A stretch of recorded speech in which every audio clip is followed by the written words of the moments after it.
A paz, pessoas. 15 de junho de 2025.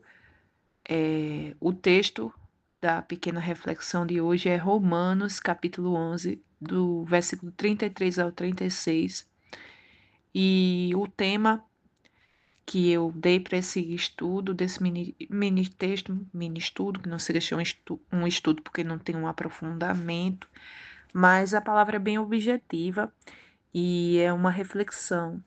E aqui, na versão corrigida, é um hino de adoração, de reconhecimento de quem Deus é na, na história, de quem Deus é na história e do que ele representa na nossa vida, né? Então eu coloquei a sabedoria e os feitos de Deus. Então eu vou ler os versículos e vou dar início à pequena anotação, né? Ó profundidade das riquezas, tanto da sabedoria como da ciência de Deus. Quão insondáveis são seus juízos e quão inescrutáveis os seus caminhos. Porque quem compreendeu o intento do Senhor? Ou quem foi seu conselheiro? Ou quem lhe deu primeiro a ele para que lhe seja recompensado? Porque dele, e por ele, e para ele são todas as coisas. Glória, pois, a ele eternamente. Amém. Tem um hino muito conhecido que, né, fala porque dele, por ele e para ele são todas as coisas. Esse hino, às vezes a gente canta, mas a gente não consegue parar para compreender a riqueza e a grandiosidade desse hino. Porque ele resume a história da humanidade, ele resume a criação, ele resume o poder de Deus, resume assim, não é que ele limita o poder de Deus, mas ele, tipo, sintetiza assim, na nossa linguagem humana, como Deus fez tudo. Ele traz uma pequena explicação, não a forma que Deus fez, mas assim, que foi Deus que fez tudo, né?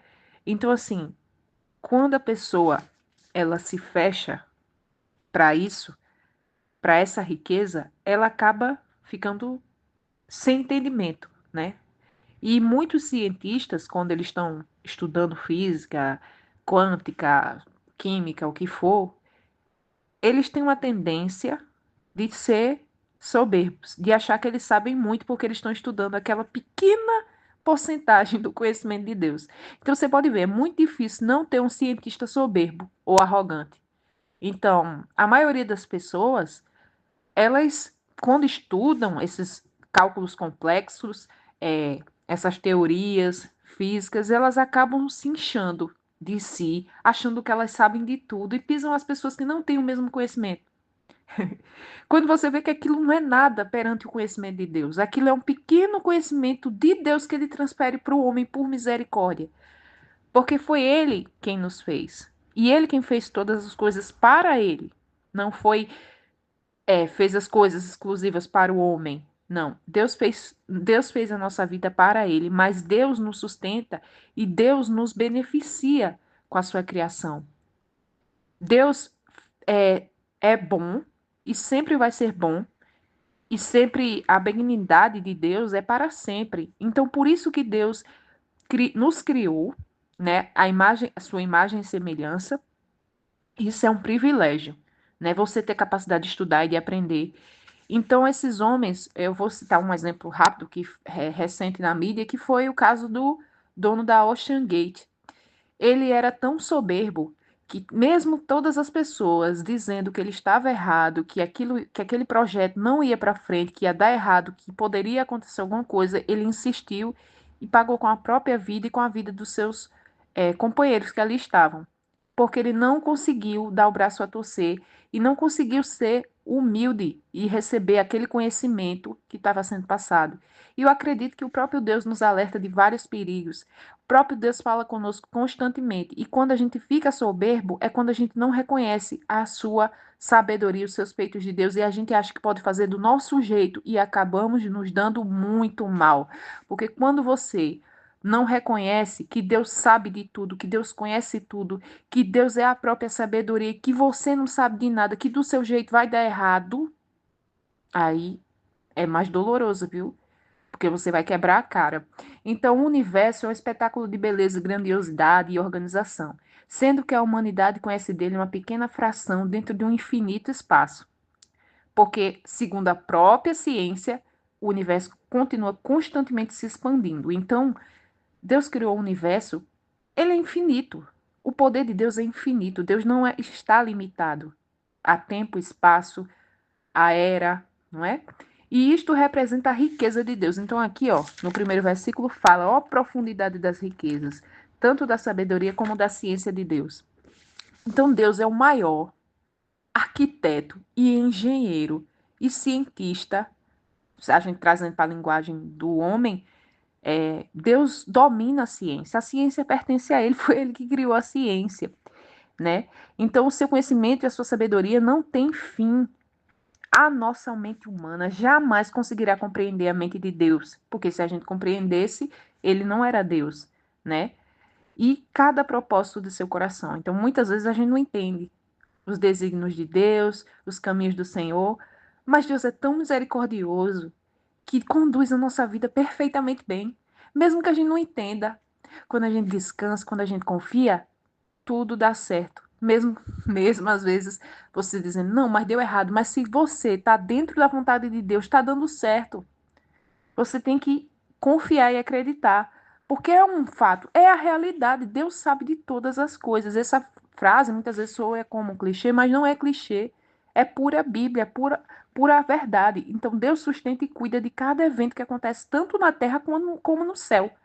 Tanto no reino espiritual, Deus está governando, como no reino material, aqui onde a gente está. Nada foge do controle de Deus. O controle de Deus é universal e único. Toda a criação é sustentada e alimentada por Ele. Deus é. Ele nunca foi criado. Não existe data de nascimento para Deus, nem data de óbito. Deus é o eu sou. Ele não pode receber conselho de ninguém. Às vezes a gente pensa que pode dizer, mas Deus, deixa eu te dar um conselho, Senhor. Faz dessa maneira. Senhor, toma esse rumo aqui. Senhor, ó, na minha vida eu acho melhor acontecer isso, isso e isso. O senhor não acha, não? Deus é tão misericordioso que ele não escuta a gente. Porque se ele escutasse, meu irmão, olhe, pensa num problemão que você ia arrumar, viu? E porque todo conhecimento e aprendizado vem de Deus para o homem. É Deus que nos dá o conhecimento. É Deus que dá a capacidade de Bill Gates, desse Steve Hawking, de Albert Einstein, todos esses caras receberam de Deus esse conhecimento. Esse conhecimento, estou falando não um conhecimento espiritual, mas eu estou falando do conhecimento da física, da matemática, da química, de tudo dos elementos da tabela periódica, que são infinitos elementos que eu nem sei decorar, porque é muito complicado. Então é Deus que abriu a mente de alguns que já se foram, que muitos morreram até soberbos, né? Sem acreditar, ateus, enfim.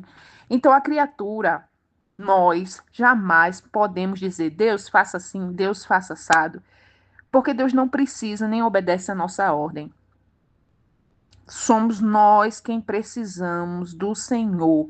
Somos nós que precisamos da ordem do Senhor, porque foi Ele que criou tudo através do seu poder. E tudo só existe por causa dele e para Ele, eternamente. Amém. Então, irmão e irmã, essa palavra é uma palavra assim de adoração a Deus, de exortação e de humildade da nossa parte, de nos humilharmos diante do Senhor, diante do Criador Supremo, diante do nosso Deus, e de confiarmos, porque Deus sabe de tudo. Olha, às vezes a gente planeja tanta coisa e dá tudo errado, como eu já repeti, né? Mas Deus tem o mapa, a planta da nossa vida inteira nas mãos. Deus já calculou, Deus já preparou, Deus já fez tudo. Tem gente que não acredita que a vida já está escrita por Deus. Deus nos dá a opção de escolha? Dá. Mas tudo acontece com a forma e a sua vontade e a sua permissão, irmão. Não adianta você ou eu se aperrear e dizer, meu Deus, está demorando, meu Deus, não vai acontecer, meu Deus, Senhor, e agora? Não adianta, porque tudo acontece no tempo do Senhor e o que não acontecer é bênção, é livramento. Então, é com essa palavra que eu deixo para que abençoe a sua vida, assim como abençoou a minha, na meditação de hoje. Então, Deus te abençoe.